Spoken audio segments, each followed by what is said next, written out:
Tu sais, t'es gamin, tu veux faire pilote de F1, d'ailleurs, t'as que ça en tête. La victoire de Pierre Gasly. Ça, c'est la seule fois que ça m'est arrivé. Il y a le stand qui a pris feu. Et du coup, qu'est-ce que tu as pensé de l'expérience justement du Grand Prix Explorer? Quand on en est au troisième tête à queue et que ça crée un drapeau rouge, c'était un peu dur. Et moi, j'ai trouvé ça mais vraiment, vraiment incroyable, au point que quand ça finit, tu dis Salut Julien, salut Robin. merci d'avoir accepté mon invitation, c'est cool. Avec plaisir. Je t'avais découvert moi sur les réseaux sociaux et j'ai bien aimé ton parcours parce que tu es ingénieur de course, tu es coach en pilotage, j'en ai oublié un troisième, si tu peux me rappeler. Formateur. Tu es formateur aussi, exactement. Et du coup, j'ai plein de questions à te poser. Donc, Trop cool. est-ce que tu es prêt? Oui. Alors, est-ce que tu peux te présenter rapidement déjà pour que les gens sachent un peu de Et qui on parle? du coup, moi, je m'appelle Julien Neveu. Je suis passionné de sport auto. J'ai commencé avec le kart à 4 ans. C'est mon père qui m'a mis dans un kart. Ok. Et puis après, j'ai fait de la compétition au niveau international jusqu'à mes 18 ans. J'ai fait de la voiture aussi jusqu'à mes 30 ans. Mais j'étais pas assez bon pour en vivre. Donc à côté, j'ai fait mes études d'ingénieur. Et du coup, je suis ingénieur de course depuis 2013. Coach aussi parce que j'ai le BPGEPS que j'ai passé en 2014. Donc coach en pilotage. Et puis voilà. Est-ce que tes parents étaient déjà dans le milieu en fait ou pas? Enfin, pas du tout. Bah, comme ce que je disais, en fait, mon père, il rêvait que son gamin il fasse du sport auto. Donc, ouais, c'est mon père qui m'a mis dans un kart à 4 ans. Ok. Et puis, du coup, bah, voilà. Après, moi, ça m'a pas fait. Au début, pas. J'ai pas kiffé particulièrement. Et puis, c'est quand la compétition a commencé. Et du coup, bah, pour l'anecdote, moi, la première course que j'ai fait, c'était en Argentine. Parce que Ok. pour suivre le boulot de mon père, justement, on est parti habiter en Argentine de mes 9 à mes 12 ans. J'ai fait ma première course là-bas. Et Ouais. c'est là que j'ai vraiment accroché au sport auto. Donc moi, c'est vraiment la compétition qui me plaît parce qu'au début, conduire un kart, c'était presque plus stressant quand t'es gamin que... Ok, donc tu as commencé ouais, à 9 ans à peu près, c'est ça? Ouais, Ouais, c'est à peu près l'âge en mini 60 en France aujourd'hui, c'est 8 ans je crois. je Euh, veux pas dire de bêtises, mais je crois que moi, à l'époque, il fallait avoir, en minime, avoir 12 ans ou quelque chose comme ça. Et là-bas, en Argentine, en tout cas, à partir de 10 ans, on pouvait rouler. Donc moi, à 10 ans, j'ai fait ma première course. ok, et alors, comment ça a été? Catastrophique. Non, franchement, en vrai, quand je regarde, l'autre jour, je suis retombé sur les cahiers où mon père, il a tout noté depuis que j'étais gamin, les chronos. Ah, c'est Mais trop cool. c'était trop Ouais. cool, c'était déprimant. Quand j'ai vu l'évolution qui était, la courbe d'apprentissage qui était ridicule. Et non, la première course, c'était pas bon. Mais en fait, bah, petit à petit, ça s'est fait. Mhm. Et puis, ouais, j'ai eu, après ma première année, j'ai quand même eu une fois une victoire avec un peu de chance. Et puis après, voilà, petit à petit, Ok, j'ai et monté un peu. le retour en France, c'était quand? J'avais 12 ans, donc c'était en 2001. Donc tu continues le kart après en rentrant en France, c'est ça? Ouais, en fait, pendant les vacances d'été, je revenais faire de temps en temps une course au mois de juillet. Ça devait être, c'était le trophée des constructeurs. Et c'était minime cadet. Et moi, c'était ma course où je venais faire ça. D'accord. Et voilà. Et puis après, bah, ça c'est quand je suis revenu à 12 ans, bah, j'ai refait peut-être un petit peu de minime, je me rappelle plus. Puis après du cadet. Et puis voilà. Ok, et t'as été jusqu'où comme ça en kart? J'ai fait du Espoir, donc ICA, je sais plus comment ça s'appelle, ce Ouais. serait peut-être l'équivalent de Oka maintenant, où je suis un peu perdu, mais Pa- c'était des... Parce que t'as quel âge? Je sais plus si t'avais dit déjà en intro ou pas. Non, j'ai pas dit, j'aurais pu dire que ouais, j'avais 36 ans. Ok, d'accord. Et donc, ouais, je suis né en 89. Et donc, la catégorie s'appelait Espoir. C'est de là où il y avait Jean-Éric Vergne, les Jules Bianchi et tout ça. Mm. C'est la même génération. Donc, peut-être il y en a pour qui ça parle, d'autres ça parle pas. Mais moi, c'était ma génération. Et puis après, j'ai fait championnat d'Europe en Rotax Max. D'accord, ouais, donc t'as quand même été à haut niveau en karting. Ouais. Ouais.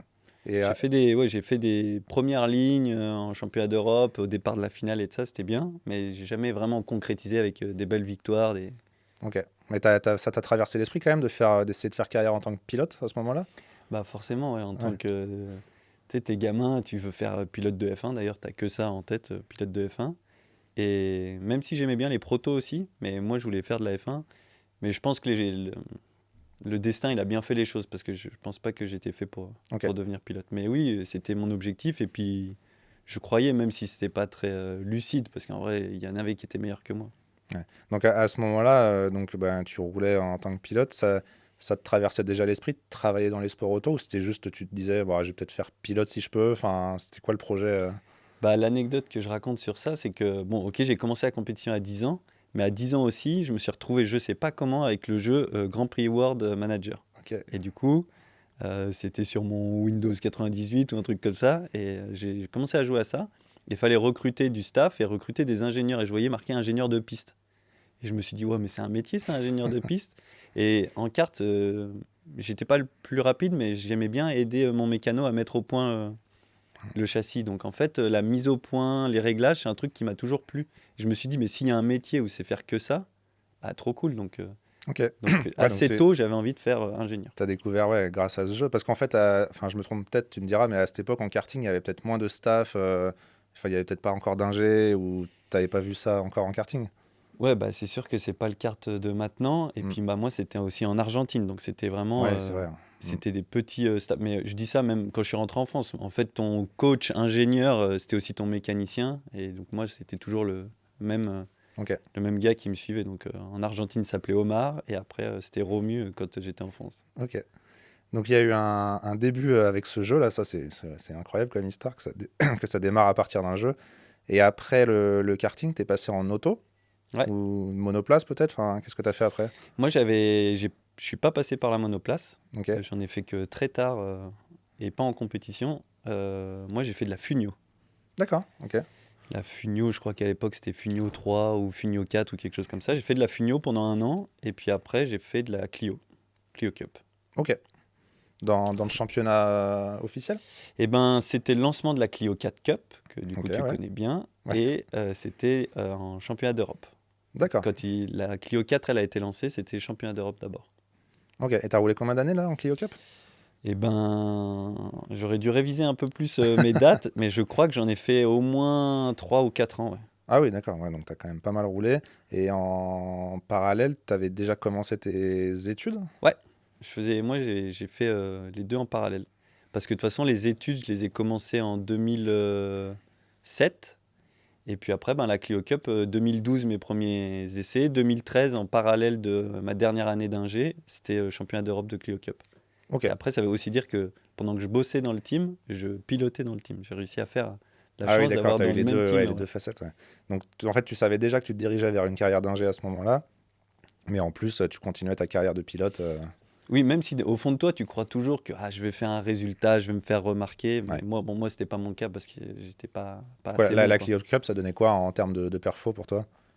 J'ai pas eu de victoire de mémoire. J'ai pas eu de pole. J'ai un doute. Non, j'ai pas eu de pole. Par contre, j'ai eu genre 4-5 premières lignes.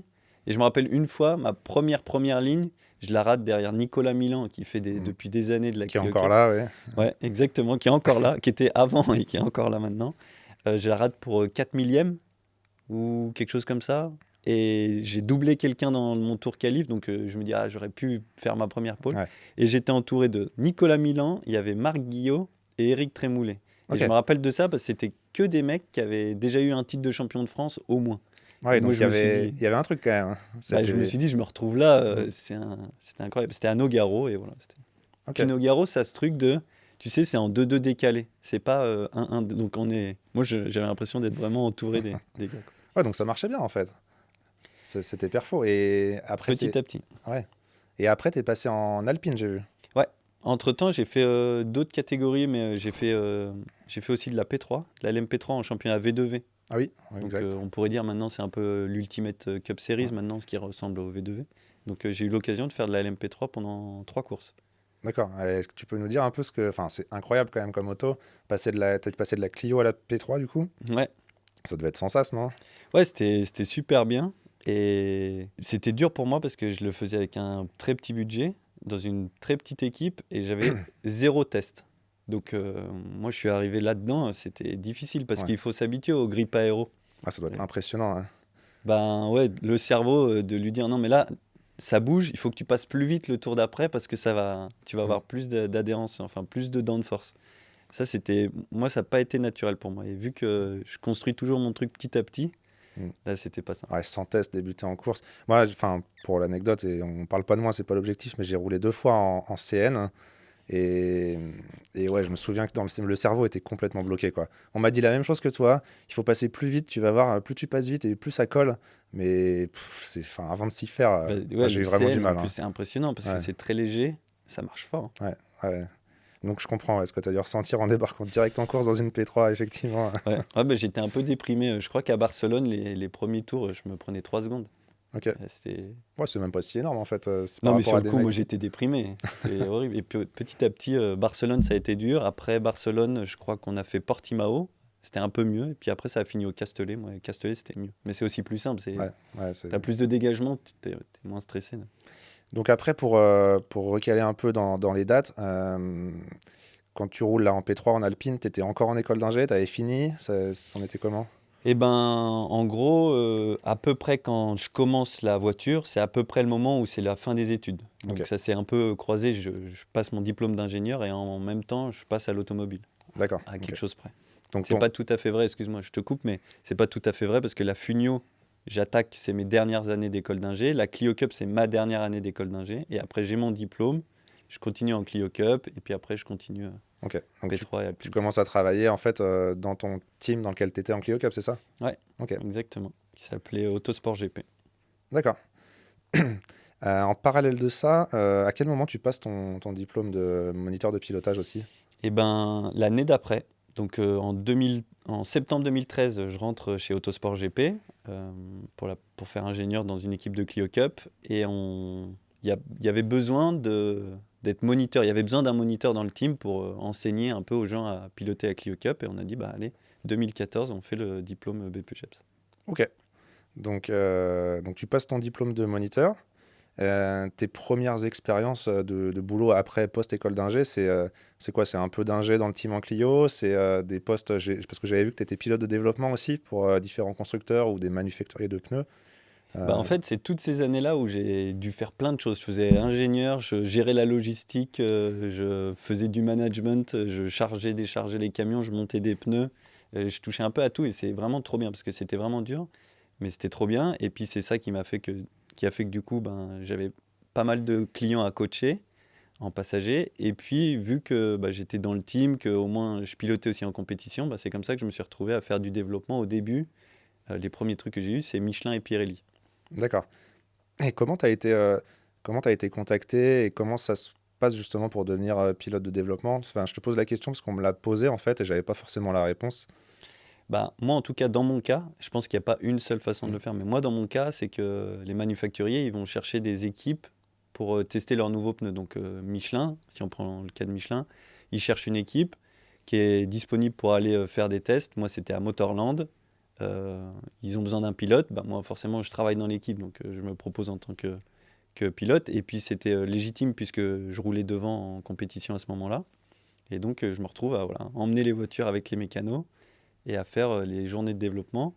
Et, et je parle de Motorland parce que moi, c'était fou. Michelin, donc il me demande de faire du dev pneu. Il loue Motorland, il n'y a que moi sur la Ok, piste. génial. Et c'était incroyable. Et tu arrives le matin et tu as 40 pneus neufs posés par terre qui t'attendent et que tu dois tester. Et voilà. Et tu as différentes gammes et ils te demandent ton avis à chaque fois. Ok, ouais, c'est top. Ouais, ça doit être génial à vivre. Ouais. Bah oui, 40 pneus. Mm. Et aussi pour l'anecdote, ce jour-là, là, sur le deuxième jour, j'ai fait 750 km. 750 km toi tout seul Moi sur la tout seul voiture? sur la voiture. C'est énorme, je sais pas, enfin, je sais pas si tout le monde se rend compte, mais 750 km de roulage dans la journée, c'est juste énorme. Bah, pour le coup, moi j'avais ressenti. Et pareil, en plus, c'était pas facile parce que j'étais dégoûté. La semaine d'avant, je m'étais rentré deux côtes en LMP3. Je m'étais fait mal sur un siège qui n'était pas à ma taille. Et du coup, il fallait que je fasse les 750 km avec les côtes coincées là du Ah, côté droit. Et mais bon, voilà. Et donc Pirelli, bah, ça s'est passé un peu de la même manière. On y a besoin de développer du pneu. Euh, Autosport GP, ok, ils sont disponibles pour mettre la voiture. Il y a besoin d'un un pilote qui est en compétition. Et donc moi, je faisais ça comme ça. ok. Et t'as eu d'autres expériences comme... Ben, après, bah, vu que j'ai roulé en LMP3, et moi, je pense que ce qui plaisait bien à ce moment-là, c'était mon profil ingé et pilote. Et du coup, j'avais ce côté technique en discussion avec les ingés, ben, je parlais le même langage. Et puis, j'avais ce côté légitime d'avoir fait de la piste. Et du coup, je me suis retrouvé, vu que j'ai sympathisé avec Ligier pendant les V2V en LMP3, j'ai fait du développement sur la JSP4 Ok, et un petit peu sur la JS2R. ok. Ouais, ça pareil, ça devait être top comme expérience. Ouais, la JSP4, c'était vraiment trop bien, pareil. Mais j'ai pas eu trop de chance parce qu'au début, il y a eu pas mal de soucis techniques. Donc moi, je venais souvent les jours où la voiture est tombée en panne et ça s'arrêtait. Mais j'en ai fait un paquet, hein. J'ai dû faire ouais, 5-6 journées. Et puis la JS2R, c'était super intéressant aussi. C'était un peu avec Oreca et c'était de la map moteur, de la map pédale, et puis la cartographie pour les passages de rapport. Ok. Donc là, c'était aussi tes premières expériences presque en tant qu'ingé aussi, non? Parce que du coup, tu faisais tes pilotes de développement, mais tu faisais aussi pas mal d'ingé, d'après ce que j'ai Ouais, compris. Ouais. c'est Ouais. ça. Et en parallèle de ça, dès que c'était les compétitions, je faisais un G pour On est monté jusqu'à 6 voitures dans l'équipe en championnat de France. D'accord. Et comment elle se fait la transition entre t'es encore un peu pilote et t'es un peu ingé à c'est fini ma carrière de pilote et je passe, je suis 100% ingé, quoi. Eh ben, ça s'est fait en douceur, c'est une bonne question. Moi, ça s'est fait en douceur parce qu'après, il y a eu l'Alpine Cup où je faisais plus des championnats complets, je faisais des demi-championnats. Ok. Donc sur les 6 courses, j'en faisais plus que 3. Et puis après, le budget, ça s'est un peu arrêté. Moi, il fallait aussi que j'arrête d'être dépendant de mes parents. Il fallait aussi que je vive de moi-même. Donc après, on a dit, les moments où je peux travailler, c'est les moments où je suis censé rouler. Donc arrêtons de rouler et puis juste je me concentre Ok. sur le travail. Et puis aussi parce que j'avais cette volonté de monter un peu en catégorie et monter un peu le niveau. Ok. Et donc aujourd'hui, est-ce que tu roules encore ou est-ce que tu arrives encore déjà à trouver du temps pour le faire? Et est-ce que tu roules encore? Moi, je roule plus depuis, ça doit faire 4 ans que je roule plus. Et il y a juste la semaine dernière où je Ok. suis allé faire un stage de pilotage à Fontenay-le-Comte avec Race Inside, Ouais. avec Nicolas Maroc. Et du D'accord. coup, en Formule Renault 2.0.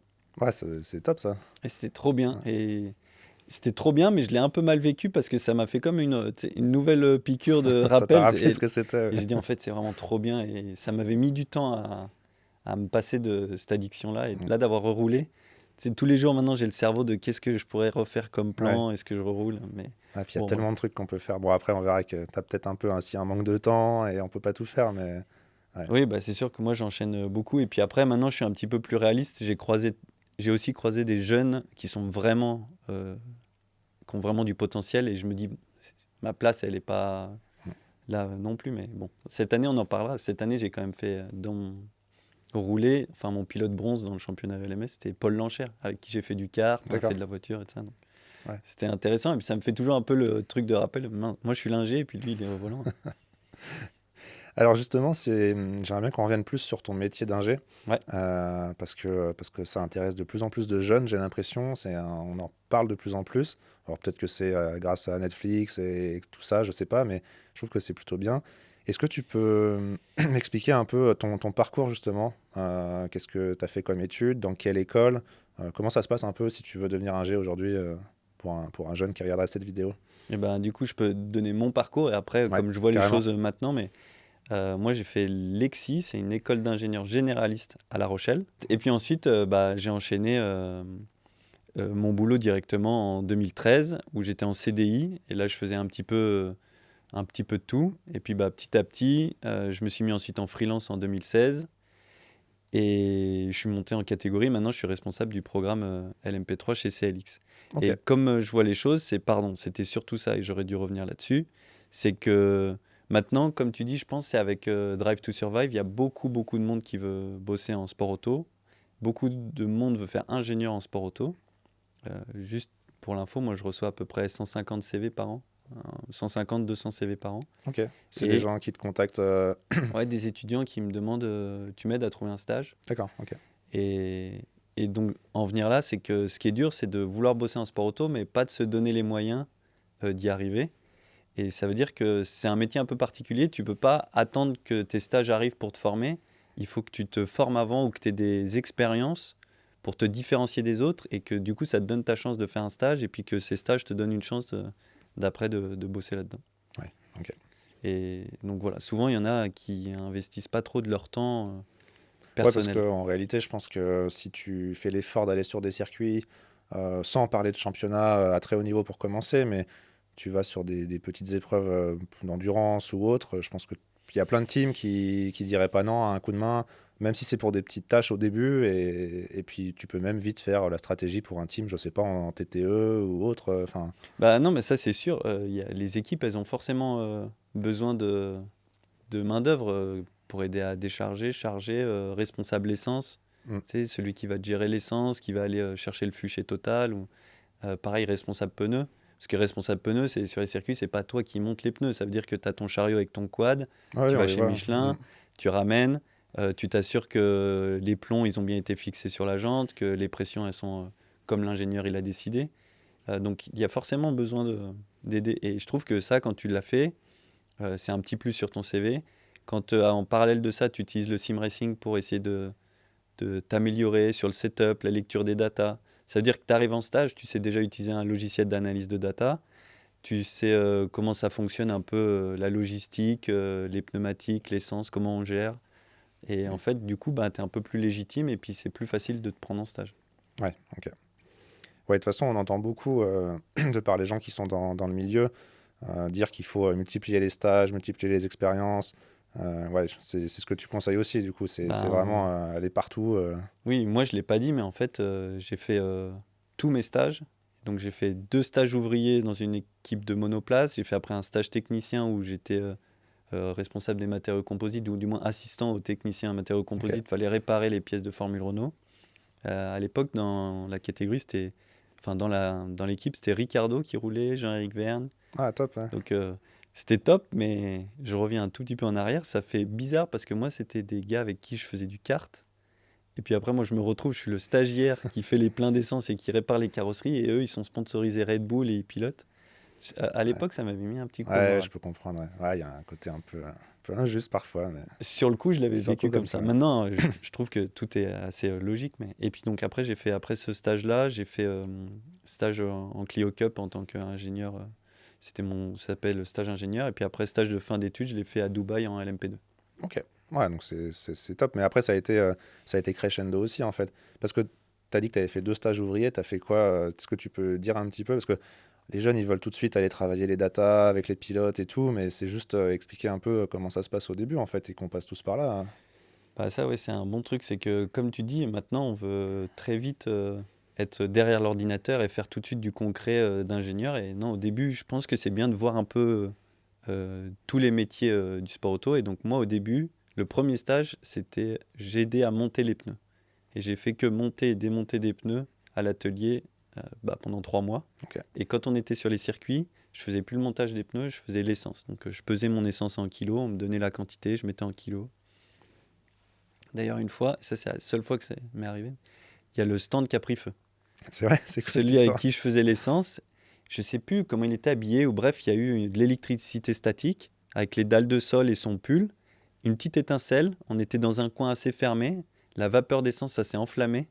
Et là, c'était vraiment impressionnant parce que en l'espace d'un instant, tout le box, il prend feu. Tout le monde crie extincteur et de ça. Moi, tout de suite, je me suis rappelé où était l'extincteur. J'ai couru vers l'extincteur. Mais comme un con, bah, je ne savais pas me servir d'un extincteur. Je m'occupe de faire l'essence, je ne sais pas me servir d'un extincteur. J'étais comme ça devant les flammes. C'est vrai que si personne t'a jamais montré en même temps, ça peut ne pas être évident. Ouais. Ouais, mais du coup, Ouais. c'était pas normal qu'on ne m'ait pas montré. C'était pas normal que j'ai pas demandé. Et Mm. donc voilà. Par contre, un feu d'essence, j'avais vraiment Ok. trouvé ça très impressionnant. Il Les y avait eu flammes, elles pas de blessés dans ce cas-là, non? non, parce que bah, moi, du coup, j'ai amené l'extincteur. Quelqu'un, au bout d'un moment, me l'a pris des mains, a éteint. Et tous les autres, Ok. un box, tu peux sortir très rapidement, tu as les Mm. grandes ouvertures. Par contre, nous avait demandé du boulot toute la nuit pour bah, tout nettoyer. Et puis, la poussière d'extincteur, ça te bouffe Ouais. toute l'électronique et tout. Donc, Ok. les PC, les voitures, ça nous avait fait Ouais. bosser toute la nuit. Bon, ça fait un souvenir à raconter maintenant, Ouais, bah voilà, mais tu vois, sur le coup, ouais, je te le j'imagine ressors. que c'était pas évident. Ouais. Juste pour revenir sur l'école, donc toi, tu fais une école généraliste. Ouais. Aujourd'hui, moi, j'ai regardé un petit peu, il y a des écoles qui ressortent quand même. J'ai noté l'ESTACA, l'ISAT, l'école de la performance à Nogaro. Est-ce qu'il faut forcément passer par là?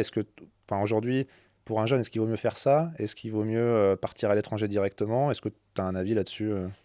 Bah, en tout cas, tu as cité 3 écoles, mais il y en a que 2 qui sont des écoles d'ingé. C'est l'ISAT Oui, et l'ESTACA. Donc, c'est les deux, oui, à privilégier en France quand on veut bosser en sport auto. Après, c'est pas impératif. C'est ce que tu vas faire à côté qui est très ouais, important. ok. L'école de laquelle tu sors, c'est pas impératif de sortir d'une de ces 2 écoles-là. C'est juste que ça aide. Ça aide pour trouver les stages. Et puis, c'est un peu plus légitime, ou du moins, après, tu as aussi plus le réseau.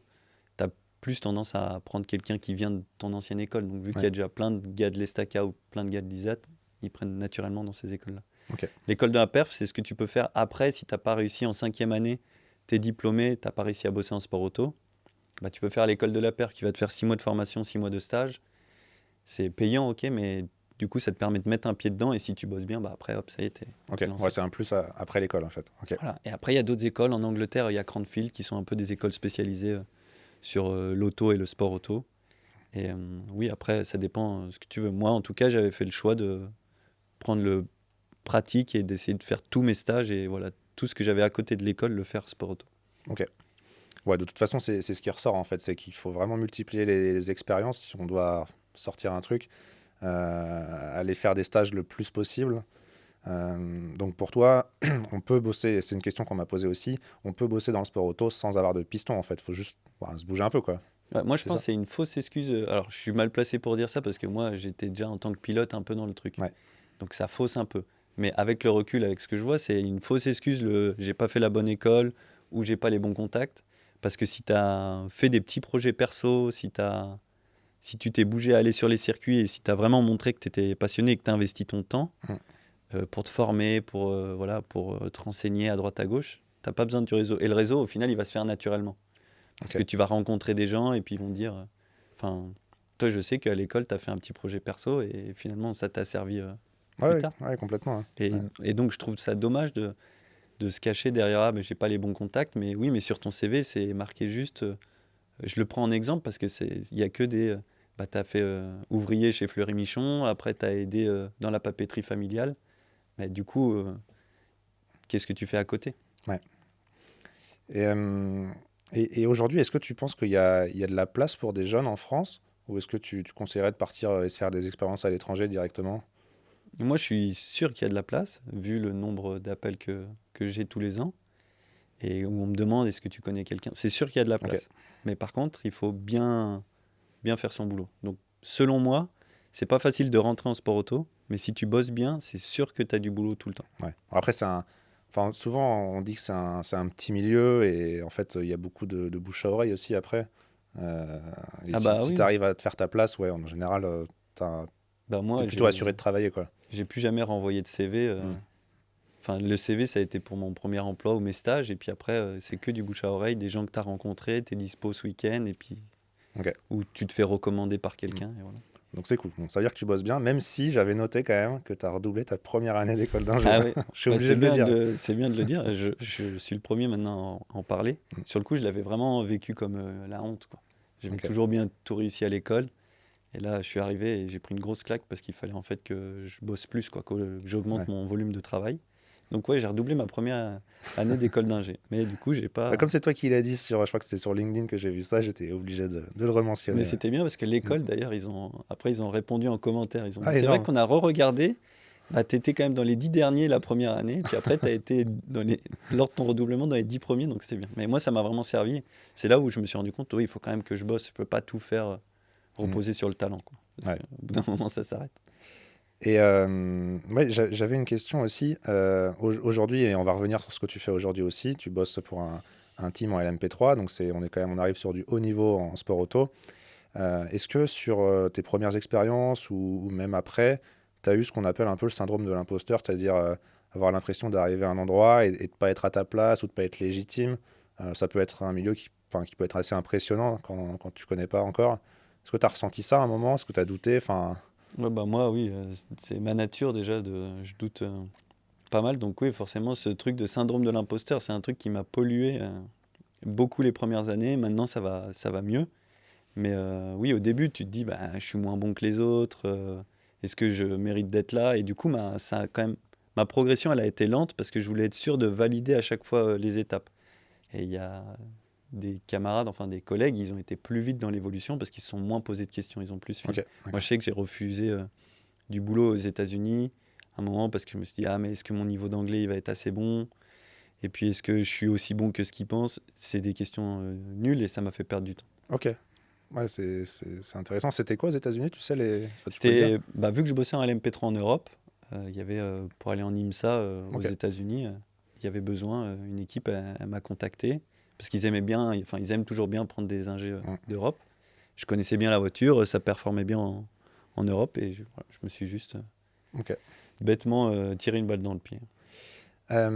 Juste avant de parler de ton métier d'ingé au quotidien, un peu en gros ce que tu fais. Je m'étais noté un truc sur le sim racing dont tu as parlé tout à l'heure. Ouais. En quoi aujourd'hui ça peut être utile justement pour quelqu'un qui voudrait faire ingé de travailler sur le sim racing, sur la télémétrie, etc. Est-ce que pour toi c'est un truc qui est vraiment utile pour se préparer?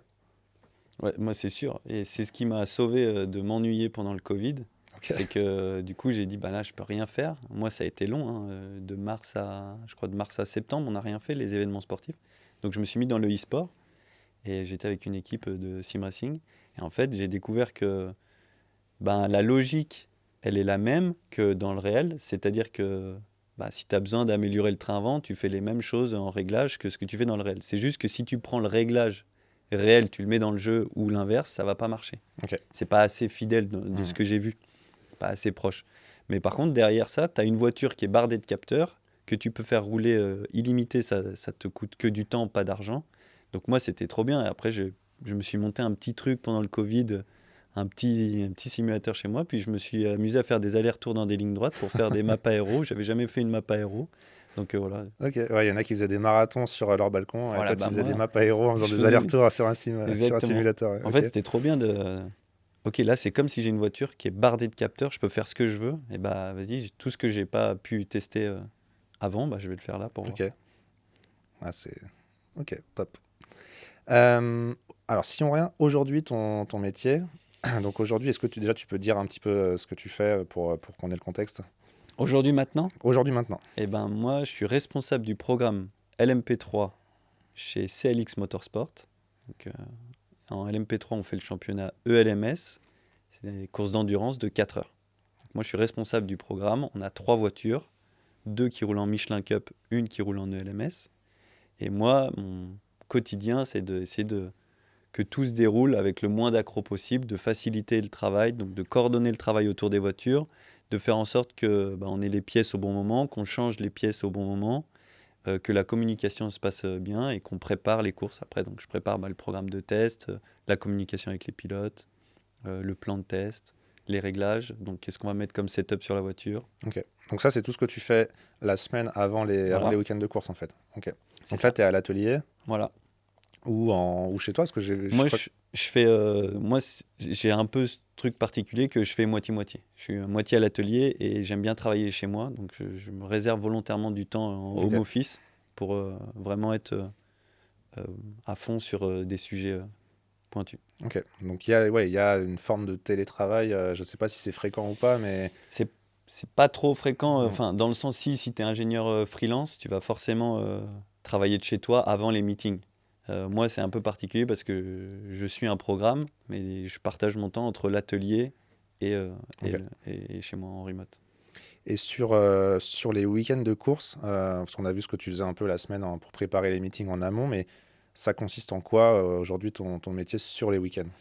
Donc moi, mon métier, c'est ingénieur de course sur les week-ends. Je m'occupe d'une voiture cette année, le LMS. Je précise parce qu'il y a eu des années où je faisais 2 voitures dans 2 championnats sur le même meeting, et là, c'était chargé.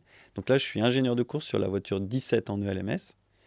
Et moi, en fait, si je résume, ça veut dire que mon boulot, c'est de coordonner le travail autour de la voiture, donc entre les mécaniciens, les responsables pneus, les pilotes, le team manager, voilà, coordonner le travail, décider du run plan, quand est-ce qu'on va rouler, combien de tours, qui au volant, quel pneu, quelle quantité d'essence, qu'est-ce qu'on veut tester à ce moment-là, communiquer à la radio avec le pilote, mais aussi communiquer avec toute l'équipe, Mm. et puis après, pendant la course, décider de la stratégie. Ok. Et en parallèle de ça, toute la semaine, c'est aussi moi qui décide du setup, le réglage de la voiture. D'accord. Ok. Est-ce qu'en LMP3, il y a d'autres ingénieurs dans l'équipe avec Euh, toi? Moi, dans la semaine, j'ai l'ingénieur data qui est avec moi tout le temps, qui Ok. va télécharger les datas et qui va faire la surveillance du fonctionnement moteur, les températures, pression, voilà, que la voiture elle fonctionne correctement, que les capteurs sont opérationnels. Et ensuite, pendant la course, il y a un ingénieur stratégie qui me rejoint pour m'aider sur la partie stratégie, donc l'essence, surveillance des autres, ce qu'ils font, quand est-ce qu'ils s'arrêtent, qu'est-ce qui change. Ok. Voilà. Et alors ça, c'est une question que moi je me pose personnellement, mais je pense que je suis peut-être pas le seul. Euh, donc tu es ingénieur de course, tu fais rouler une LMP3. Est-ce que même à ce niveau, qui est quand même du haut niveau en sport auto, tu participes, je sais pas moi, au démontage au montage déjà de la structure, au démontage, aux tâches un peu ingrates, voilà, mais qui font partie du sport auto, ou pas du tout? Ouais. Ok. Tous les ingés chez CLX et globalement en sport auto, on démonte, enfin quand on arrive, on aide à monter la structure, parce que finalement c'est beaucoup, hein, parce que nous Mhm. on fait rouler. Donc quand on arrive sur les meetings, on a 5 voitures, on a 4 semi-remorques, on ouvre une hospitalité énorme, on installe tout le stand, donc chacun a son boulot. Moi, j'aide les gars à décharger, et après j'installe le poste qui est la data station, donc ce bureau avec tous les écrans. Je passe à peu près, ça doit être 500 mètres de câbles pour tous mes câbles Ethernet. Ok. Voilà, on a les câbles d'antenne télé et tout ça. Donc moi, j'aide à installer cette partie-là. Et puis à la fin de la semaine, on range tout et on remballe tout et on pousse tout dans les camions. En fait, je pose la question parce que enfin, j'ai l'impression qu'il y a plein de jeunes qui pourraient être attirés par le métier, mais qui veulent pas faire certaines tâches ou tu vois, qui veulent s'asseoir directement devant le PC, bosser, mais juste faire comprendre que, ben voilà, en sport auto, c'est pas, enfin, il faut participer à tout et c'est pas, tu t'assois devant ton PC, tu fais ton truc et voilà. Bah, oui, c'est un sujet. Ou du moins, si tu peux le faire, en fait, après, tu vas créer un décalage entre les mécaniciens et toi en tant qu'ingé. Et c'est pas le but non plus parce qu'il faut être vraiment solidaire et c'est une équipe. Et moi, je trouve que tout fonctionne bien si bah, tu respectes l'autre et que du coup, ben, tu vas l'aider. Et je trouverais pas ça normal. Même si forcément, au fur et à mesure, avec les années, un ingénieur qui a plusieurs années d'expérience, on va moins l'embêter s'il vient pas pousser les caisses à outils et tout installer. Mais en tout cas, quand tu es jeune ingé, selon moi, tu Faire n'as tes pas le choix. Il preuves faut que tu le fasses et que tu montres que voilà, que toi aussi, tu bosses et pas juste tu ouvres ton ouais, ordi tu fais pendant que partie les autres. d'une équipe en fait, c'est un tout. Ouais. Ouais, Ok. vraiment. À côté de ça, de par les responsabilités que tu as sur les week-ends, c'est quand même un métier qui est assez stressant. Mm. Est-ce que toi, tu as eu des moments enfin, où tu as eu du mal à le vivre? Est-ce que tu le vis mieux aujourd'hui? Comment tu gères cette partie-là? Bah, moi, déjà, je suis de nature stressée. Donc, moi, forcément, il faut que j'ai besoin de contrôler et d'être sûr que tout va bien se passer. Et je Ah, me c'est pose pas mal de côté questions. ingénieur après ça. Ouais, mais ingénieur de nature stressée. Donc oui, c'est stressant. Moi, je trouve que ce qui est stressant, c'est que c'est un métier où tu dois être à 100% tous les jours. Donc il y en a d'autres, hein. Si tu as un métier dans la santé, tu peux pas te permettre aussi. Mais en comparaison à d'autres métiers, moi, on me demande d'être à 100% parce que si je suis pas à 100%, eh ben, le résultat, il va être impacté directement. Ça, c'est assez stressant. Ça veut dire que l'erreur, même si je suis le premier à dire qu'on a le droit à l'erreur, d'un autre côté, moi, si je fais une erreur, ça va impacter le résultat, et le résultat, ça va impacter potentiellement la carrière des jeunes pilotes derrière. Donc je me mets pas mal de pression avec ça. Mais le problème, c'est que j'étais rentré dans un cercle vicieux de j'ai pas le droit à l'erreur, donc je dois pas commettre d'erreur. Donc pour pas commettre d'erreur, je vais prendre de la marge de Ok. sécurité, et du coup, la performance, eh ben, tu commences à perdre en performance. Et à un moment, je sais que j'avais travaillé avec un préparateur mental là-dessus sur, ok, donc pourquoi tu fais du sport auto et retrouver le plaisir. Et moi, ce qui me plaisait, c'était d'aller chercher les victoires et de prendre des risques. Et tant pis, bah, accepter que peut-être faudra faire des échecs ou faire des erreurs. Mais au moins, on va aller se battre de nouveau pour faire des pôles, des victoires. Et il faudra prendre du plaisir. Et moi, le plaisir, c'est prendre des risques, essayer des choses et aller chercher Ouais. le petit détail. Ok. Alors, je dérive un petit peu, mais pareil, je te pose les questions voilà, comme moi j'aurais envie de les poser. Est-ce que vous utilisez le simulateur en LMP3? Je sais que ça se fait beaucoup en monoplace, etc. Mais est-ce que c'est quelque chose qui se pratique aussi en proto? Ça dépend ce que tu entends par on utilise le simulateur. Nous, on l'utilise pour la partie préparation des pilotes, mais on l'utilise pas du tout pour la partie. Enfin, pas du tout. On l'utilise pas, comme tu pourrais l'entendre, pour la partie mise au point de la voiture. Ok. Euh, Comme c'est plutôt en monoplace qu'on voit ça, où les simulateurs ils sont très poussés pour pouvoir aussi bosser le setup, parce que finalement, tu as tellement peu de roulage en piste que c'est un de tes Mhm. moyens de développer ta voiture. Nous, en endurance, on a de la chance d'avoir beaucoup de track time, donc du temps en piste pour aussi. Donc nous, on le bosse surtout, vu qu'on est avec des jeunes pilotes en LMP3, pour préparer les procédures, comment tu vas t'arrêter au stand, la Ok. communication radio, travaille ton entrée de stand, travaille ta sortie de stand, ta chauffe de pneus, tes repères de pilotage sur le circuit. Surtout comme ça qu'on le bosse. Et après, nous, on a un peu moins, vu qu'on travaille comme ça, on a un peu moins besoin que le pilote il vienne à l'atelier, parce que maintenant, tous les pilotes, ils ont des super simulateurs chez eux. Et puis à distance, on peut bosser facilement. Donc moi, ça m'arrive souvent aussi de bosser à distance avec les pilotes. Ok, ça veut dire qu'ils t'arrivent à récupérer par exemple leur data et à travailler avec eux là-dessus, hein? Ouais, voilà, moi je me connecte sur la plateforme, ce qui est pas mal utilisé en ce moment, et ceux qui font du sim, ils vont voir de quoi je parle, mais il y a e-racing, et e-racing c'est assez facile donc de te mettre sur un serveur, et puis moi ça me permet de me balader d'une voiture à une Ok, autre, de voir en on-board, de voir de l'extérieur le placement, de récupérer ensuite les datas, et donc après bah, moi je peux traiter les datas pendant qu'ils continuent à rouler.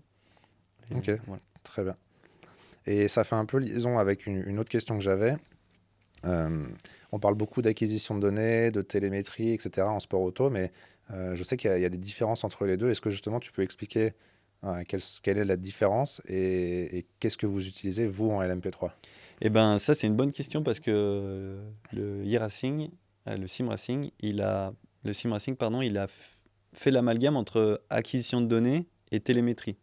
Ou en karting aussi des fois ils mélangent. Mais télémétrie ça veut dire que tu mesures à distance. Donc ça veut dire que pendant que la voiture elle roule, tu reçois les informations. C'est ce qu'on a en F1, non? C'est ça? Voilà, en Ok, F1, en LMP2, en hypercar. Mais il y a plein de catégories pour des raisons de coût, c'est pas autorisé. En LMP3, on n'a pas de télémétrie. Ça veut dire qu'on a que de l'acquisition de données. C'est-à-dire que la voiture elle roule et quand elle s'arrête, on télécharge les données qui sont enregistrées dans le calculateur. ok, Donc c'est ça en fait. L'acquisition de données, c'est après le roulage, tu télécharges. Télémétrie, tu reçois en direct. ok.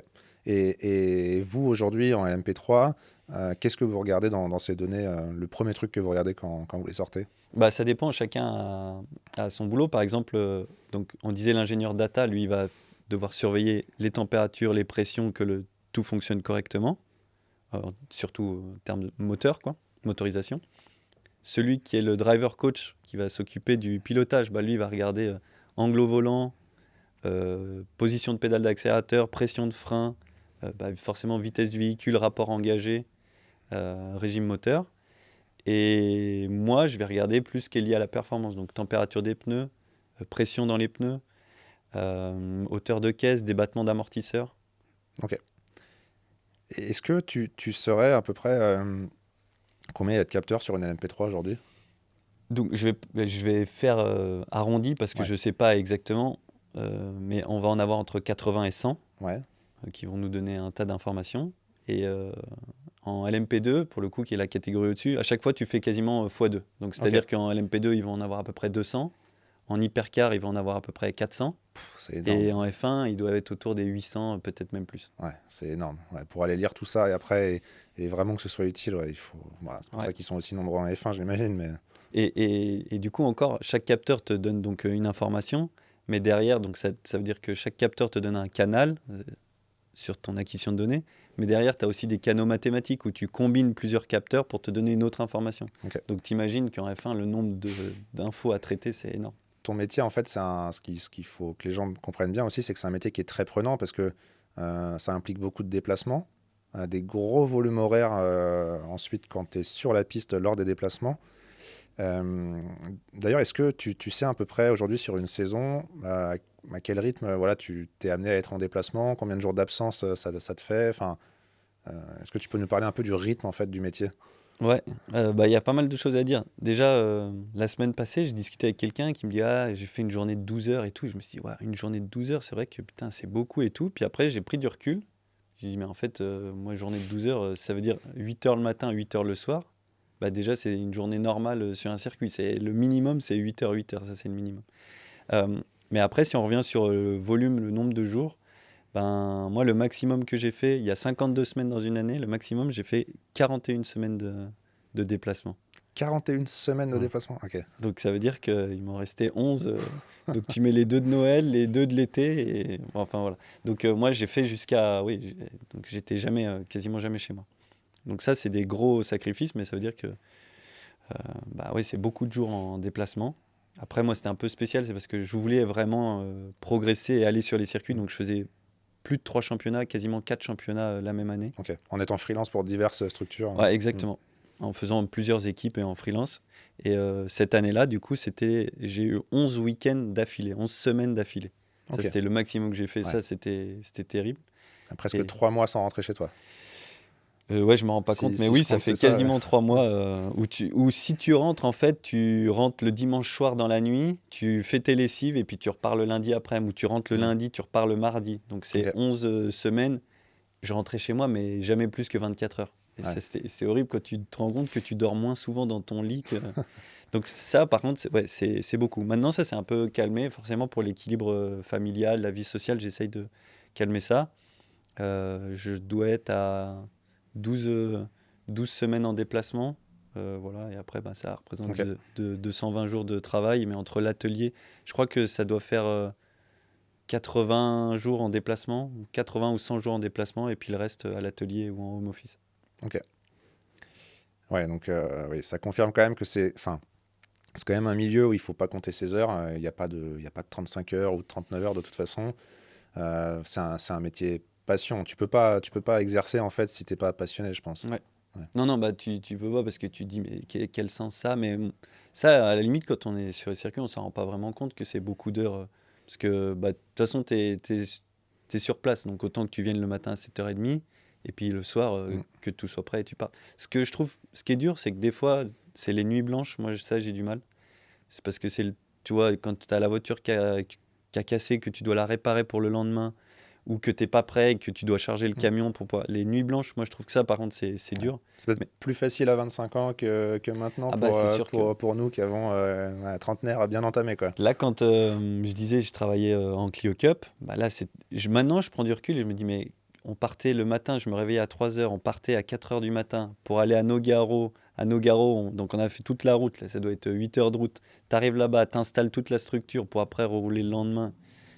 Là, je dis, là, je pourrais plus faire ça. Mais... Ouais, je comprends. Ouais.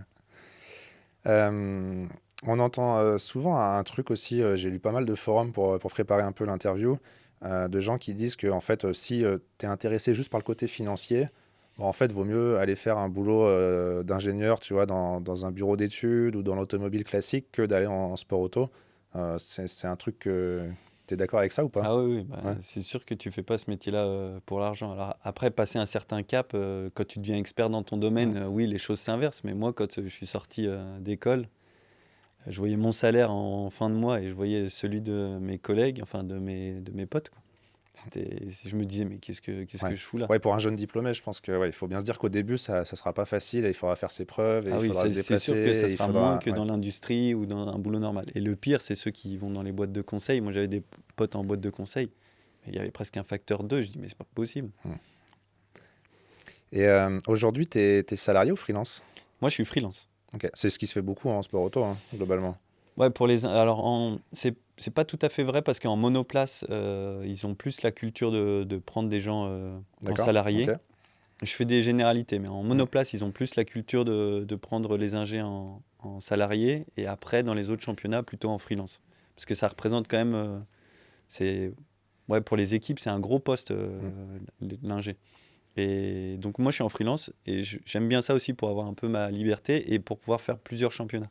Ok. Moi, dernièrement, là, on parle beaucoup de ce que je fais avec CLX, mais je garde aussi mon côté coach pour les jeunes en F4 avec Winfield sur ces dernières années. Ok. Ouais, ça permet d'avoir des expériences différentes et ouais, de travailler pour plusieurs structures. Ouais. Ok.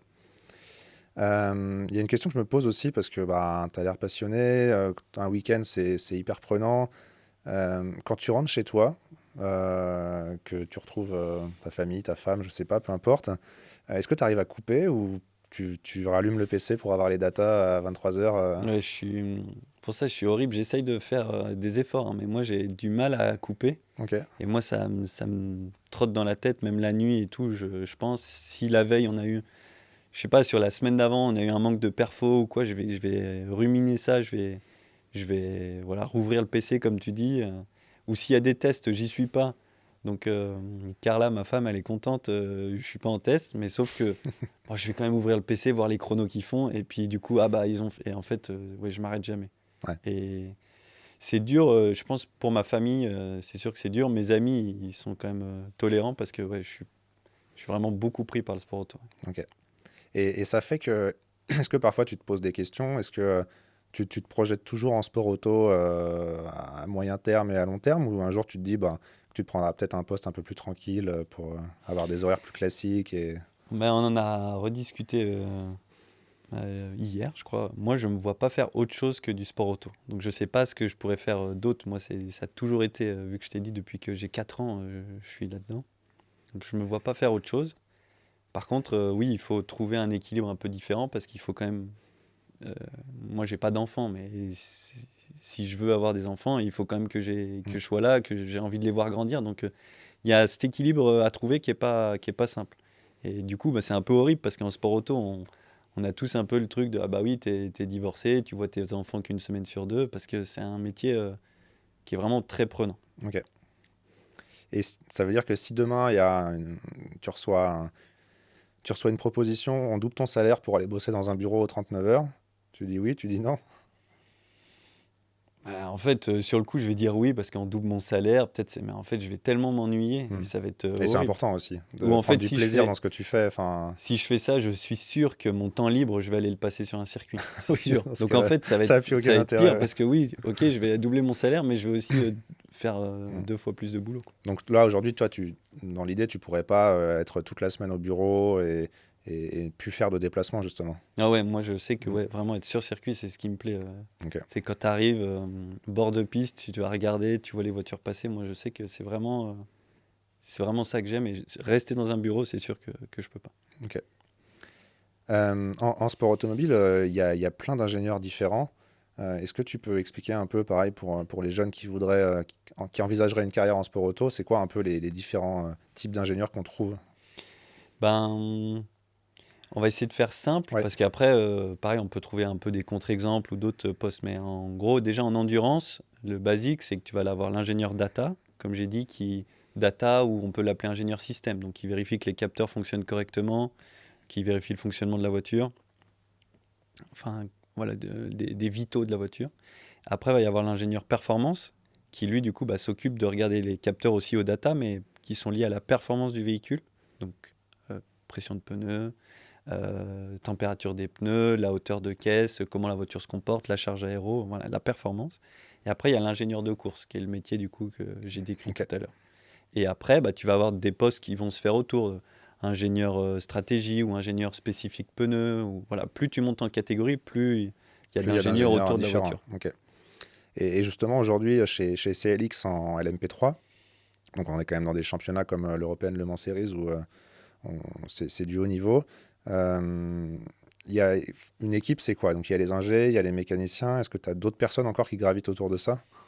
Ben, peut-être je peux parler du coup autour de ma voiture, combien il y Ouais, a de personnes. complètement. Donc, on a dit il y a les 2 ingés, donc on est 2 ingés. Ensuite, je vais avoir un chef de voiture, un mécanicien qui est responsable de la voiture. Avec lui, il va y avoir 2 autres mécaniciens, donc deuxième et troisième mécanicien. Ok. Ces 3-là, ils font le pit stop, changement de pneus. Ensuite, je vais avoir 2 responsables essence, parce que nous, on fait l'essence par gravité, donc il faut quelqu'un qui te tire la manette, le deadman, et un qui vient se plugger à la voiture. Ok. J'en ai un qui va gérer l'extincteur et qui va donner un coup de main dans la semaine, mais sinon, à chaque arrêt, il faut que quelqu'un soit responsable de l'extincteur.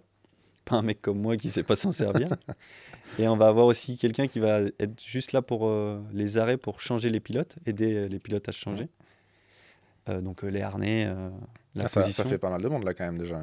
Plus le responsable des pneus. Donc celui qui va s'occuper Ok. de faire les allers-retours. Donc je crois que, j'ai pas compté là, mais je crois qu'on est une petite dizaine Ouais. autour d'une voiture. Et en LMP2, bah, tu rajoutes des mécaniciens, tu rajoutes un ingénieur, au moins un ingénieur. Et en plus de ça, on a un team manager, donc, qui lui va gérer la communication avec l'organisation.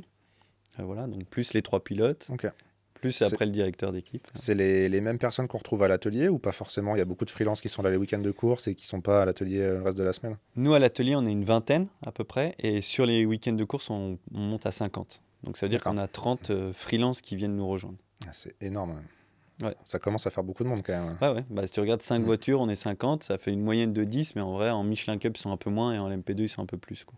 Ouais. Et en plus de ça, bah, on a l'hospitalité, donc là-dedans, j'ai même pas compté qu'on a les cuistots, le guest manager qui va gérer tous les invités et tout Peut-être ça. un peu de médias aussi ou des choses comme Voilà, ça. et Ouais. effectivement, on a Guillaume qui nous gère les médias. Ok.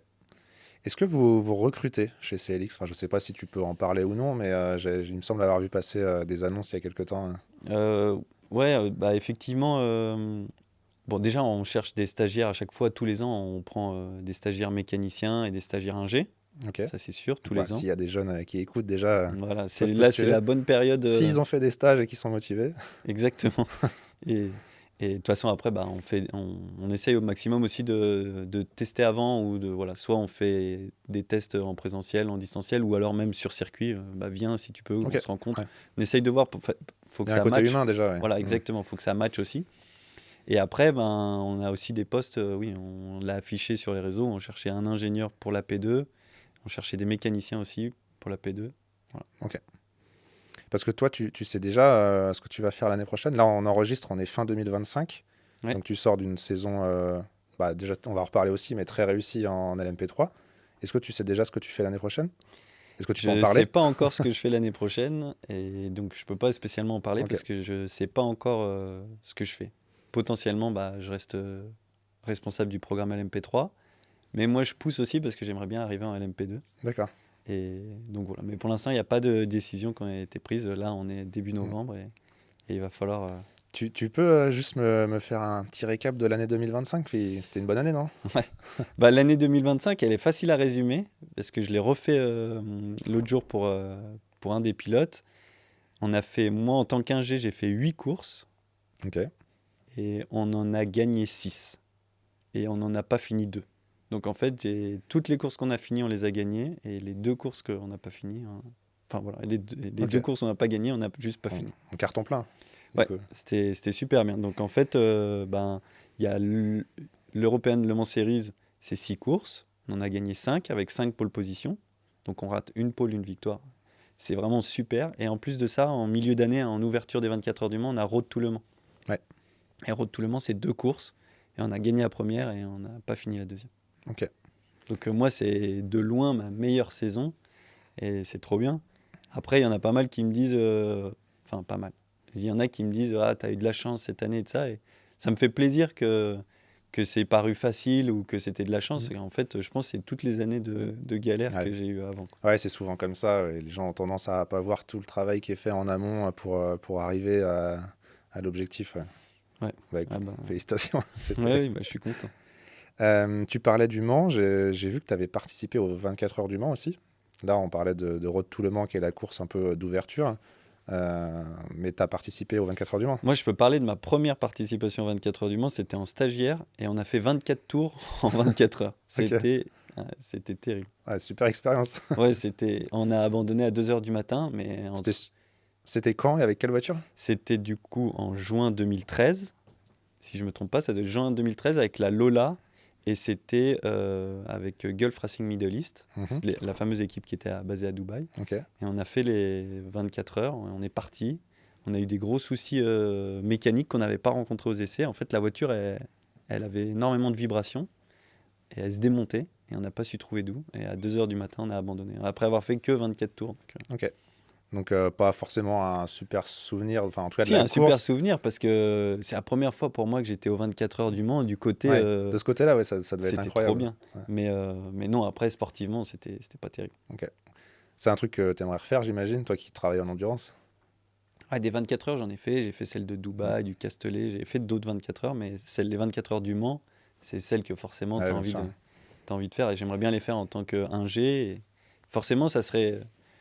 Si on dit le truc que je voudrais faire en tant qu'ingé ou réussir, ça serait gagner les 24 heures du Mans. Ça serait vraiment Ouais. un super aboutissement. Bon, c'est la prochaine étape après le LMS. Ouais, je pense que si c'est la prochaine étape, ça va me demander quand même un petit peu de boulot. Justement, tu as travaillé dans pas mal de disciplines en tant qu'ingé. Moi, j'ai noté la Clio en GT, en proto. C'est quoi le projet ou l'auto, enfin, l'année où tu as été le plus fier? Je pense que tu vas me dire 2025, non? Ouais, franchement. Alors déjà, il y a un phénomène, c'est que j'ai du mal à me rappeler un peu de ce que j'ai fait. Et j'ai forcément des moments de fierté dans d'autres saisons. Mais celle-ci, oui, je suis fier parce que ça sera difficile de faire mieux que ça, quoi. Ok. Donc vraiment, pour moi, c'est une belle année. Mais j'ai d'autres satisfactions quand, en tant que... J'étais pilote et ingé de la voiture en Clio Cup, on réussit une première ligne, les premiers podiums, forcément, t'es fier. Mm. Pareil, ma première pole position en Alpine Cup, j'étais fier. Ça, c'est parti pilote, mais quand après, en ingé, tu as les premières victoires. À Road to Le Mans, pareil, avec Nicolas Schatz, la victoire à Road to Le Mans, c'était super. Ouais. Et Ouais, là, on ça, parlait de je l'avais stress. suivi cette course, ouais, c'était incroyable. On parlait de stress, et moi, là, je m'étais fait vraiment submerger par les émotions parce que Nico, il prend le relais. On se retrouve deuxième. C'est trop bien. Et devant, on apprend que la voiture de devant, elle va avoir une pénalité. Donc je dis, ok, Nico, du coup, on est deuxième. Mais la voiture devant, elle va avoir une pénalité. Donc surtout, tu ne paniques pas. Et moi, super. En fait, j'étais en train de stresser plus que lui. Et, et voilà. Et ça m'est arrivé, peut-être qu'on en parlera tout à l'heure, mais la communication, parce que tu me parlais de stress, et c'est vrai que j'en ai pas parlé, mais moi, dans la communication, Si tu peux en parler. Hein. dans la communication avec le pilote, ça m'a demandé du travail, parce que je communiquais trop d'émotions. Donc Ok. maintenant, on me dit, t'es vraiment froid à la radio, parce que même maintenant, quand on fait une pole ou une victoire, c'est assez neutre. Mais en fait, je me suis fait piéger trop souvent à communiquer des émotions, ou de stress, ou de allez, il faut que tu pousses, et puis je mets trop de pression au pilote, il commet une erreur. Donc maintenant, j'ai beaucoup travaillé pour essayer d'être neutre et de pas communiquer oralement mon Ouais. stress. Bah d'ailleurs, je parle de la F1 parce que c'est ce que tout le monde connaît et c'est ce que je regarde. Voilà, enfin c'est le plus facile à suivre. Quand tu les écoutes, ils sont hyper froids, hein, tous les ingés à la radio, etc. Et pour avoir vécu à mon petit niveau aussi des expériences en tant que pilote, c'est vrai que tu es tellement dans le feu de l'action que en fait, si ton ingé il te transmet des émotions, ça peut être dangereux en fait et tu peux en faire trop ou ouais, je comprends exactement. Ouais, Bah oui. enfin, tu vois, t'as été pilote aussi, t'imagines bien le truc. Mais du coup, ça veut dire que dans l'autre sens, il faut aussi accepter quand lui, par contre, le pilote, il Ouais. filtre pas ses émotions. Ça t'est arrivé Et aussi. ça, c'était dur parce qu'il y a, Mm. il y a des pilotes, moi, j'aime pas trop qu'on me crie dessus. Et quand tu as un pilote qui est sous adrénaline, ben, ça lui arrive souvent de s'énerver. De toute façon, même en F1, qui sont des pilotes pros, Mm. des fois, ils parlent mal à l'ingénieur. Ouais. Et ça m'est arrivé dès qu'il criait vraiment longtemps et beaucoup. Et du coup, bah, là, je coupe la radio, j'attends, je rallume. Ah, ça crie toujours, je rééteins. Et voilà. Ils s'en sont rendus compte ou pas Ah non, de toute forcément? façon, Ils sont dans leur truc, ils crient. il crie. Je Ouais. peux rien faire, de toute façon. Mm. Mais oui, des fois. Donc, oui, des fois, il faut accepter de se faire crier dessus par son pilote. Et justement, je rebondis là-dessus. Quelle relation tu entretiens avec les pilotes que tu fais rouler? Est-ce que, je sais pas, vous mangez ensemble le soir ou est-ce que quand le travail est terminé, chacun rentre chez soi et comment ça se passe? Alors, je vais dire que j'ai eu de la chance, mais peut-être que c'est pas la chance, c'est peut-être mon fonctionnement. Mais moi, j'ai toujours eu des très très bonnes relations avec les pilotes. Donc, ça veut dire que j'ai toujours forcément échangé avec eux au téléphone entre les courses, Ok. mangé avec eux sur les courses, éventuellement même passer du temps, des week-ends ou des activités en dehors des courses. Donc, moi, j'ai toujours eu des très très bonnes relations avec tous mes pilotes. Ouais. Ouais, ça doit être facilitant après pour le travail, j'imagine quand même quand tu t'entends bien et qu'il y a. Ouais. De toute façon, je pense que, enfin, tu es certainement mieux placé que moi pour y répondre, mais si ça ne matche pas, je pense que c'est compliqué quand même. Hein. Ben, je suis d'accord avec toi et moi, je tends à ça, à essayer de créer du lien. Parce qu'après, c'est super important d'avoir la confiance de ton pilote et de comprendre comment il fonctionne. Moi, ça me permet aussi de passer du temps libre, de savoir comment il réagit sous stress, comment il est Mm. dans la vie naturelle. Voilà. Il y a un truc qui me vient à l'esprit, mais aujourd'hui, on parlait tout à l'heure du nombre de capteurs sur les voitures, etc. Avec toute la technologie qu'on a, est-ce que le feeling du pilote, il est important ou finalement tu te dis, mon gars, enfin, j'ai pas besoin de toi, en gros, moi j'ai déjà toutes les datas. Bah, après, déjà, ça dépend quel pilote.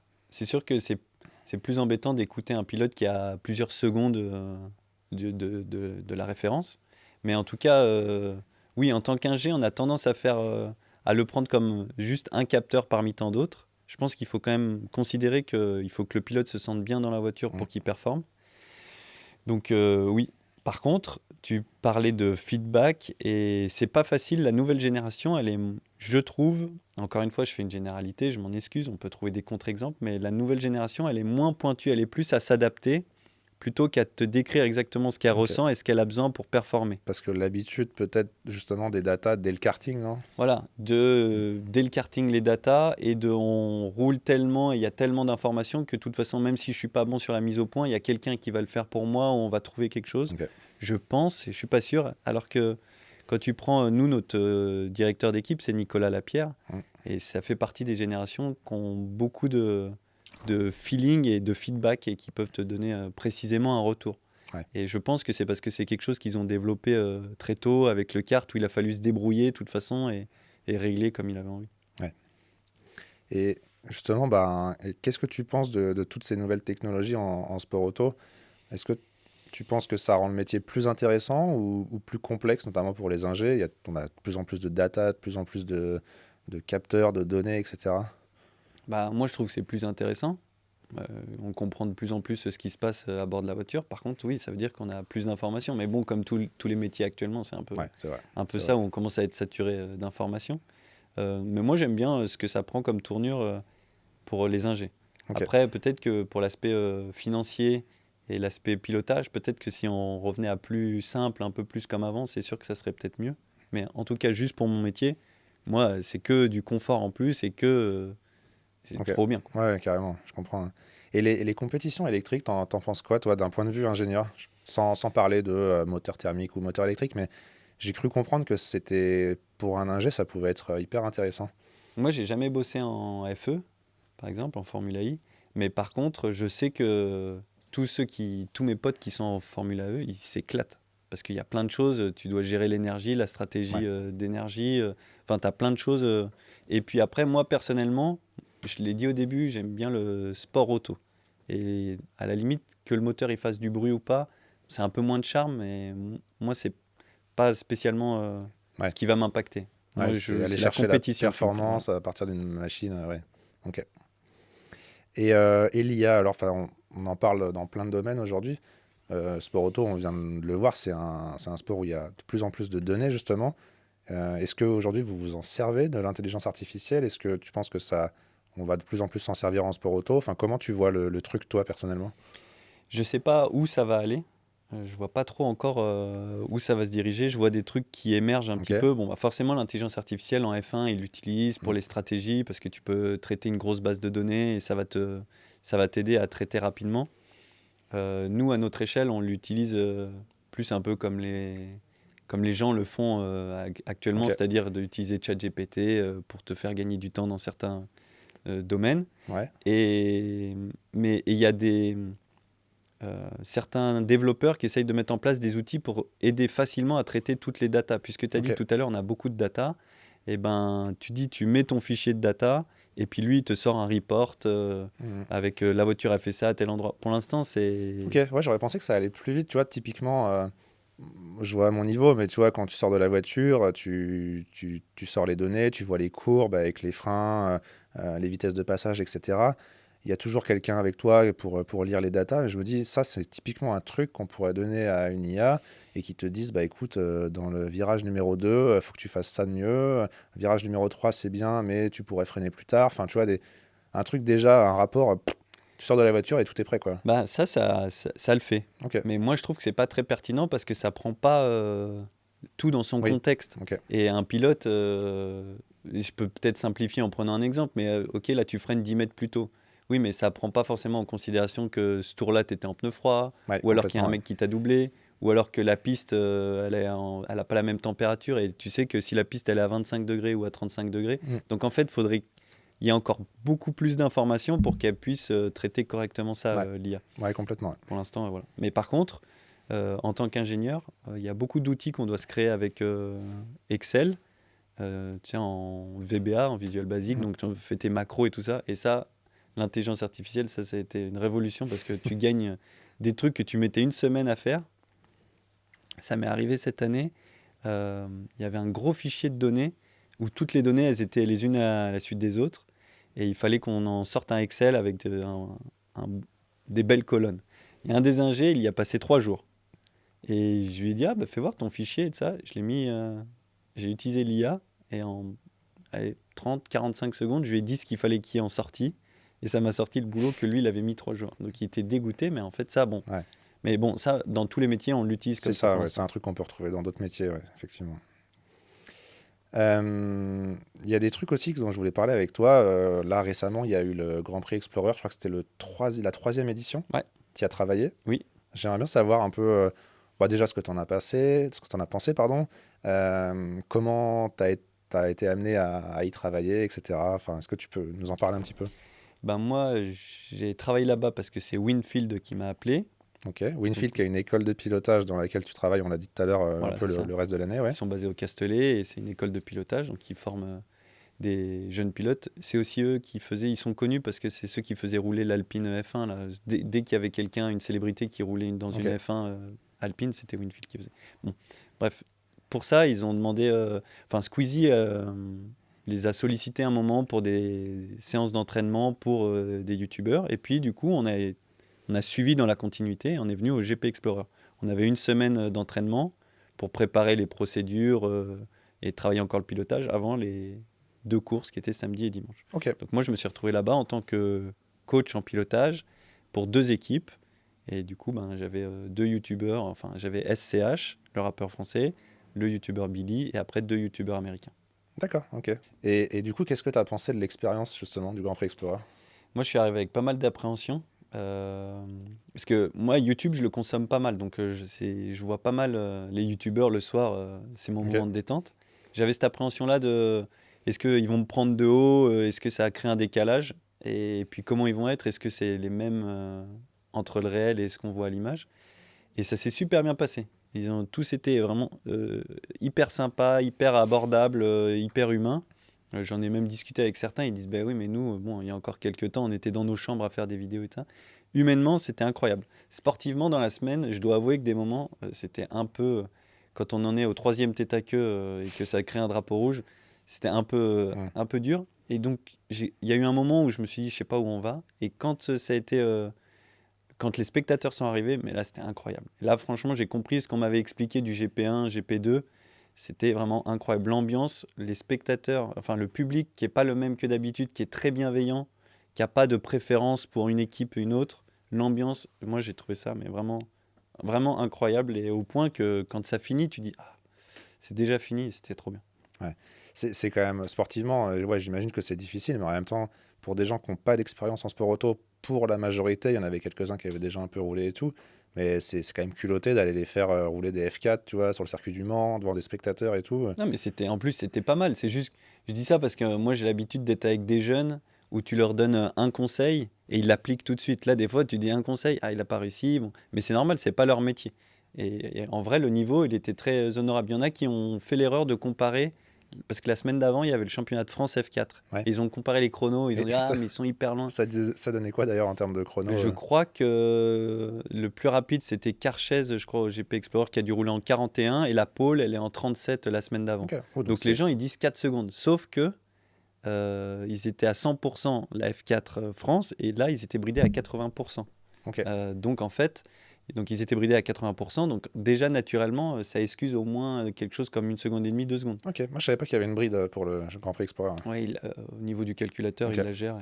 Donc ça n'a pas trop été dit. Ça a été dit de temps en temps, mais je trouve que en vrai, le niveau de ceux qui étaient devant, donc l'Espagnol, Squeezie, Catsup, c'était vraiment pas mal. Ok. Enfin, c'était loin d'être ridicule. Ouais.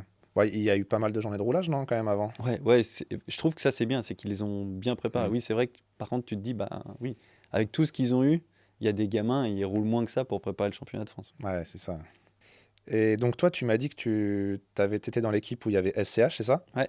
SCH, alors moi, j'ai suivi, mais de très loin. J'ai vu qu'il avait cassé son moteur, il me semble. Ouais, c'est ça, dans le tour de formation de la course du dimanche, la course longue, t'attends toute la journée pour qu'il y ait cette course-là, et là, on part, et tour de formation, le moteur, il part en fumée. Donc, forcément, lui, il s'arrête. Ça crée un drapeau rouge. Tout le monde, les mécanos, ils regardent. Le turbo, il est HS. Donc, tout le monde dit bon, ça y est, c'est fini. C'est la fin du week-end. C'est dommage. On se prend tous dans les bras. Parce qu'il y a cette histoire de cette ambiance qui est incroyable. Et puis, finalement, allez, coup de boost. Les mécanos, ils sautent sur la voiture. Ils arrivent avec un nouveau turbo. Ils remontent ça. Squeezie qui fait ce fameux truc de s'il ne peut pas rouler avec sa voiture, je lui donne la mienne. Okay. Donc, il y a vraiment eu. Donc, nous, on ferme le store du box. Tout le monde se jette sur la voiture. Les mécanos, ils réparent et ça. Je crois que c'est quelque chose comme 20 minutes après, alors qu'on disait ça va prendre 1 heure et ça. 20 minutes après, on est prêt à repartir. On rouvre le rideau, la voiture elle sort, le public incroyable qui applaudit. Là, je trouve que c'était un moment où moi j'ai eu des frissons que j'ai pas, alors que Ouais, Donc, en sport auto, j'ai pas ces frissons-là comme ça. toi qui étais à l'intérieur, tu confirmes que c'était pas un coup préparé Ah pour. ouais, Ouais, non. parce que j'ai cru lire des trucs comme ça où ils disaient les gens, mais c'est un scénario, c'était préparé et tout. Non, c'était pas le cas. Mais moi, c'est ça que je trouvais incroyable, c'est que tu avais l'impression qu'à chaque fois, tout était scripté. Il se passait des trucs incroyables et ils arrivaient à capitaliser là-dessus pour faire du spectacle. Mais ça, c'était pas du tout prévu. La preuve, le chef de voiture, Tom, le mécano, eh ben, il était en larmes parce qu'il dégoûtait. Ma Ouais. voiture, pour SCH, j'abandonne. Et non, non. C'était le staff de la FFSA qui s'occupait des voitures, Ouais, c'est ça? c'est ça. Ok. C'était tous les jeunes mécanos de la FFSA. Donc globalement, toi, l'expérience Grand Prix Explorer, tu trouves que pour les sports auto au global, ça reste c'était une bonne chose, quoi. Ouais, franchement. Et moi, je trouve qu'il y en a des choses à apprendre niveau spectacle Ouais. parce que c'est incroyable d'arriver à mettre autant d'ambiance. Tu as aussi créé, parce qu'au début on disait donc ingénieur, on en a pas mal parlé, tu as été coach en pilotage ou moniteur. Aujourd'hui, tu es aussi formateur. Tu as créé une formation qui s'appelle Salut l'ingé. Est-ce que tu peux nous en parler, nous dire un peu à qui ça s'adresse? Pourquoi tu l'as appelé comme ça aussi d'ailleurs? Eh ben, j'ai appelé ça Salut l'ingé parce que quand j'étais en Clio Cup, j'étais en gros le seul ingé du paddock. Et puis à chaque fois, quand je passais dans le paddock, c'est Ah, salut l'ingé. Ah, salut l'ingé. Et puis du coup, quand je cherchais un nom, j'ai dit Ben, en fait, ouais, Salut l'ingé, ça me parle. Donc j'ai appelé ça Salut l'ingé. Et c'est ma volonté d'essayer de transmettre un peu dans un.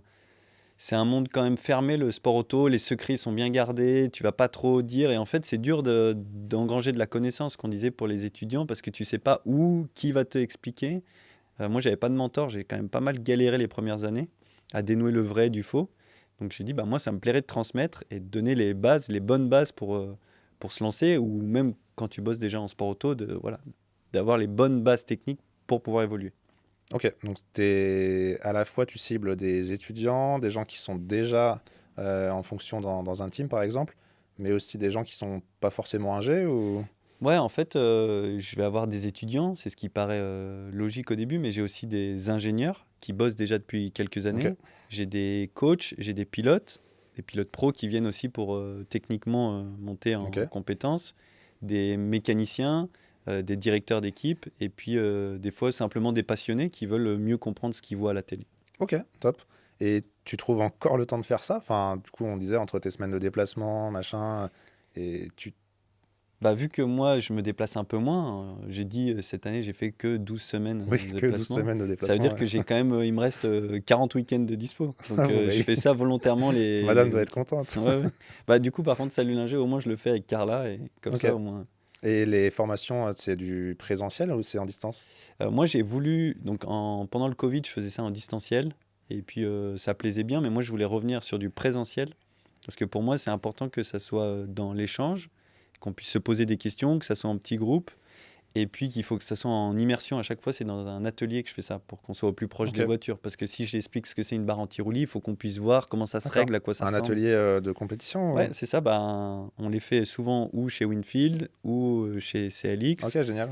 On les a fait exceptionnellement aussi au Mans, mais parce qu'au Mans, je trouvais que le cadre était Ouais, incroyable dans carrément. Mm. la salle de conférence, enfin la salle de réunion 24 heures du Mans, c'était trop bien. Et voilà. Ok, top. Et est-ce que tu as des noms qui te viennent en tête ou des stagiaires qui sont passés par ta formation et après, aujourd'hui, tu les vois évoluer dans des teams Bah, il y en a, oui, il y en a des noms, et à la limite, ça sert à rien que je les cite, Mm. mais ils se reconnaîtront. Et il y en a qui sont maintenant responsables de la performance en F2, il y en Ok, a qui sont pareil, ingénieurs d'exploitation en WRC. Euh, c'est un petit pourcentage parce que tous les ans, bah là, cette année, on va avoir formé à peu près 100 personnes. ok. Donc, c'est pas les 100 qui arrivent à très haut niveau. Mais à chaque fois, Ouais, là, puis les 100 n'ont pas forcément cette envie non plus. C'est non, pas l'objectif non, forcément exactement. d'aller bosser dans un team. Ouais. Mais oui, il y en a qui montent très très haut. En fait, ce qui est bizarre, c'est qu'il y en a que j'ai formés au début quand c'était moins structuré, Salut Linger, mais que c'était en distanciel, tout ça, que j'ai formés et qui sont maintenant plus haut en niveau que moi, quoi. Si, aujourd'hui, on l'a un peu évoqué, mais si tu devais résumer, essayer de faire un truc en une minute, conseiller un jeune qui est au collège ou au lycée, qui veut travailler comme toi en tant qu'ingé en sport auto, qu'est-ce qu'il doit faire? Là, il est au lycée, il sait pas trop quoi faire. Et ben, donc ça va faire un peu phrase de motivation, mais selon moi, il faut faire des choses chaque jour qui te rapprochent de ton objectif. Ah, j'aime Donc bien, moi, ce genre de phrase. ouais, Je suis ça très fait, friand. ça fait motivation, mais ça veut dire fais des projets perso, des petits trucs, fais du sim racing, même si tu as un petit simulateur, tu n'as pas beaucoup de moyens, fais. Va sur les circuits, propose ton aide, lis des livres spécialisés sur la dynamique du véhicule, fais des formations, que ça soit Salulingé ou une autre, mais forme-toi. Et à force, ça arrive, hein, il y en a des jeunes, là, ils arrivent à 16 ans, ils viennent faire la formation. À côté de ça, ils sont dans une équipe de e-sport. Ils vont se déplacer les week-ends pour donner un coup de main au père d'un pote. Et en fait, ils arrivent en école d'ingé, avant même le premier stage, ils ont vachement d'expérience. Et à côté de ça, travailler, j'imagine, un minimum bien à l'école pour pouvoir prétendre accéder à une Ah école oui, ça, d'ingé. par contre, Ouais, voilà. ça, c'est la... Mm. Oui, c'était sous-entendu, parce Bien sûr, qu'effectivement, si derrière, tu peux pas arriver en école d'ingé. Mais même si... voilà, moi, j'ai jamais été le plus intelligent de ma classe. Et derrière, il faut juste travailler et se donner les moyens. Ok. J'ai des petites questions un peu bonus que je m'étais notées. Ouais. Pour toi, si tu devais choisir, est-ce que tu as une voiture qui t'a vraiment marqué ou c'est quoi ta voiture de rêve? On parle plutôt véhicule de compétition. Moi, je sais qu'en tant que pilote, j'ai vraiment adoré faire les journées avec Renault Sport dans la RS01. Ah ouais, Il y en c'est a... excellent cette voiture. Maintenant, il Ouais. n'y en a plus beaucoup qui voient ce que c'est que cette voiture-là. Il y a Mais quelques années, il y en avait, ça roulait un peu en Ultimate Cup ouais. Series. Mais c'est vrai qu'aujourd'hui, ça doit pas être évident à faire rouler. Ouais. Moi c'était incroyable. Faire Ok. des baptêmes, emmener des journalistes et ça avec cette voiture-là. J'avais adoré cette voiture. T'as beaucoup roulé avec? Beaucoup roulé, non, mais j'ai fait plusieurs fois des 2-3 jours. Donc, je sais pas en cumulé combien de kilomètres, mais j'ai pas fait une saison complète. Ok. Mais donc, ça a juste laissé les moments magiques quand j'ai pu Ouais. piloter ça parce que c'est puissant et je trouvais que tu étais bien installé. Ça avait vachement d'appui aéro. Vachement d'appui aéro. Et donc, voilà, j'ai trouvé ça super. Après, dès qu'une voiture elle a de l'appui aéro, donc dès que c'est un proto, une monoplace, je trouve ça trop bien. Là, dernièrement, je fais de la Formule Renault 2.0. J'arrivais un peu genre, ouais, c'est une Ouais, petite. petite Oh, monoplace. le premier tour, j'ai dit, mais c'est incroyable en fait. Donc voilà, mais oui, la RS01, c'est quelque chose qui m'a marqué. Et après, ben, vu que pour l'instant, ma carrière, c'est vraiment autour de la LMP3 que ça a le plus fonctionné, je garde un affect particulier Ok. pour la LMP3. Si tu avais la possibilité de travailler avec n'importe quel pilote sur n'importe quelle voiture, tu choisirais quoi? Là, en ce moment, ce qui me plairait, c'est de voir ce que ça donne Max Verstappen et on le fait venir en LMP2. En LMP2, on a tous la même voiture. Et Max, il y a ce truc où j'ai eu du mal à apprécier le personnage. Mais d'un autre côté, c'est tellement, selon moi, extraordinaire ce qu'il fait de performer en F1, pareil, en sim racing. En Et GT puis en récemment? GT. Alors en GT, il y a eu des Ouais. choses qui ont été déformées, mais tout ce qui touche, il performe. Et donc moi, ça m'intéresse vraiment parce qu'il y a aussi la légende autour que ces années où il a fait de la monoplace avant d'arriver en F1, il faisait des trucs que personne n'avait jamais fait. Ouais. Donc moi, ça m'intéresserait vraiment. Là, tu me dis, tu mets Max un week-end dans une P2, là, Je suis sûr qu'il serait chaud en plus pour le faire. Dans l'idée, Mais il y a moyen parce que ouais. c'est un vrai passionné. Ouais, complètement. Ouais. Ok, ouais, ça serait un beau projet. J'aimerais bien voir ça en tout cas. Écoute, c'était top, c'était super intéressant. J'espère que les gens ont retrouvé ça intéressant aussi. Est-ce que pour finir, tu peux juste nous dire où on peut te retrouver? Est-ce que c'est plus LinkedIn? Comment on peut te contacter, par exemple, pour la formation? Moi, déjà, c'est sûr qu'on peut me retrouver sur les circuits. Déjà. Et après, LinkedIn, ouais, j'essaye de répondre un maximum. Enfin, de toute façon, je réponds à tous ceux qui m'écrivent sur LinkedIn. Ok. Et Julien Neveu. Et puis bah, après, forcément, je communique pas mal sur Instagram. Ok. Bah, de toute façon, je mettrai tous les liens en description. Donc Instagram, LinkedIn et puis ton site Salut Linger. Parfait. Merci Merci Julien, Robin. Merci. c'était top.